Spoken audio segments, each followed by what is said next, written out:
In this series of videos, we're going to be learning about what action potential really is and understanding how action potential can be classified as the electrochemical basis behind how nerve cells work.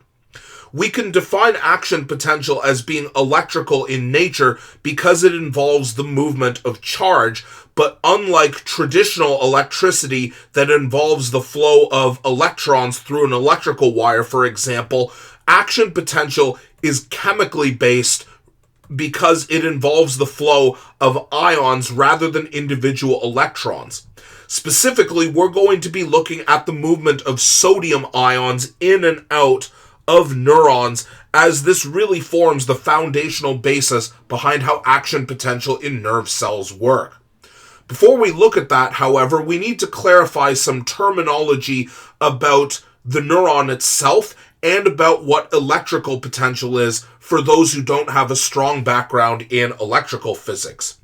So we define a nerve or a neuron, nerve cell, whatever you prefer, as being resting when it is in the off position, meaning that there is no action potential that is moving from one end of the neuron to the other end. Whereas we say a nerve that is firing is in the on position, meaning that action potential is actively being transmitted from one end of the neuron to the next.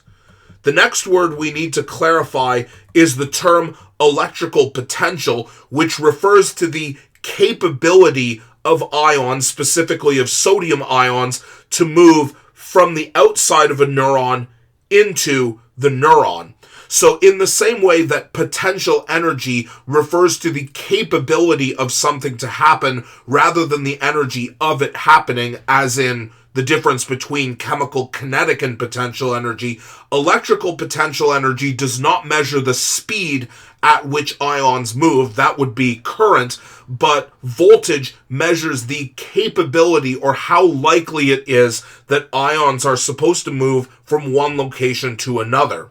Now, we can actually measure the electrical voltage of ions within a nerve cell, and when a neuron is at rest, the resting voltage is defined as negative 70 millivolts, which again is kind of an average measurement that has been taken by actually measuring the electrical conductivity and voltage of nerve cells. Now, in terms of the conditions that lead to this particular voltage, now we can actually start getting into ion concentration. So we're going to take a look at the outside of the neuron here. So this is the outside and this is the inside, and we can see that the outside in this diagram has a fairly noticeable positive charge because there is a very high concentration of sodium ions on the outside, like this. Now, as most people can infer from common sense, we get most of the sodium, or pretty much all the sodium in our body, from sodium chloride. So when you have Na plus ions, you are also going to have Cl minus ions. And as it turns out in your neurons, the inside of neurons has a higher concentration of Cl minus ions, which overall gives the inside a negative charge. Additionally, a major counter ion that moves in the opposite direction as sodium is potassium, and the inside of a neuron has a higher concentration of potassium than the outside does, but not strong enough to make the inside positive. And this clear distinction between a positive charge on the outside and a negative charge on the inside is what allows action potential to happen. Now, because of this, because the outside of a nerve cell or of a neuron is positively charged because of the large sodium concentration, and the inside being negatively charged because of the high chloride ion concentration, we can say that the membrane, the cell membrane of a neuron, is polar because it has a positive side on one end and a negative side on the other end. Now, the goal, what action potential aims to do, is to take these sodium ions that exist outside of the neuron and gradually bring them inside the neuron like this. And this happens naturally because, number one, if we have a large amount of ions with the same charge on the outside, they're naturally going to want to push away from each other because of charge repulsion, but also because of diffusion, and positive ions are naturally going to want to attract to a location that has a lot of negative charge. So this sets the stage for what action potential is, or what action potential is going to do. Now, if we look at this, if we look at the movement of sodium ions from the outside of the neuron into the inside, if we think about what happens to the positive charge on the inside of the neuron, we would expect this to get more positive as the concentration of sodium increases inside of the neuron. The positive charge is going to get stronger, while conversely on the outside of the neuron, we would expect it to get less positive. However, it would be a little bit of an error to say that the outside would become completely negative, because that would mean that there's no sodium outside of the neuron anymore. And if this is happening through diffusion, that means that diffusion stops when the concentration outside of the neuron and inside of the neuron remain relatively equal, meaning that if we have an equal or isotonic concentration of Na plus inside and outside, that means that both sides are going to have positive charge. Now, if both the inside and the outside of the neuron have positive charge, we say that the membrane of the neuron has been depolarized. De meaning to remove, and polar meaning that it has a negative and positive side. But because of the diffusion of the large concentration of sodium on the outside into the neuron,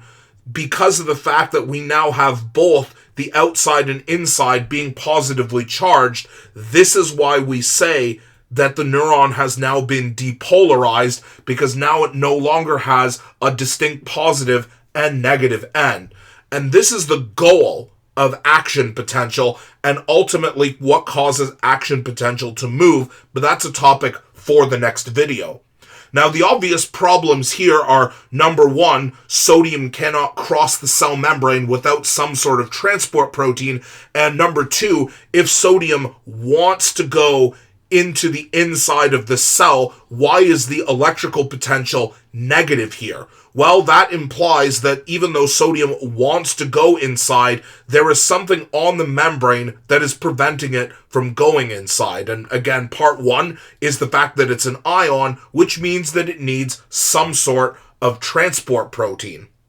So as mentioned previously, sodium and potassium ions, or any ions at all, cannot cross the cell membrane without the aid of some sort of transport protein, and there are a number of transport proteins that exist. As these are ions, which means that they're relatively small, chances are they would be moving across the membrane with the aid of a channel protein. And unlike aquaporin or water channel proteins, both these potassium and sodium channel proteins are what we call voltage-gated channel proteins, meaning that they are not constantly open. Most of the time, they actually remain closed, thereby preventing sodium from flowing into the cell, and explaining why the voltage begins as negative, because if all the channel proteins are closed, sodium physically cannot get in, and therefore has a low potential to be able to move